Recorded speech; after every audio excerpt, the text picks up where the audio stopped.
Ang mga taong mabait sa iyo, di dapat ginagawan ng masama. Abusado, yan ang point ko sa video na yun. Marami mga tao na ginagawan mo na ng mabuti, araw at gabi. Pagdating pa ng panahon, ikaw pa itong luluhuhin. Ikaw pa itong bibiktimahin. Kung may kasama, pamilya, karelasyon na walang inisip kundi kabutihan mo, aba, lagyan mo naman ng konting inspirasyon. Ang ginagawa niya, bumawi ka naman, magbigay ka naman ng kabutihan. Alam mo, sa isang taong nagbibigay ng kabutihan, hindi naman nila ini-expect na ibigay mo ng sakto sa ibinigay nila at ibibigay mo sa kanila. Minsan, kahit konting konsiderasyon lang, okay na, enough na.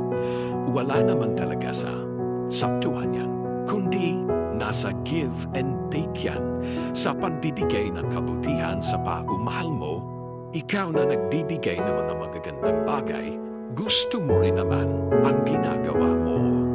Pero sana aminin natin na at the end of the day, lagi naman tayong may hinahanap. Meron din tayong panangailangan na bigyan din ng mabuting bagay na kahit papaano ay dapat minsan for receiver din tayo.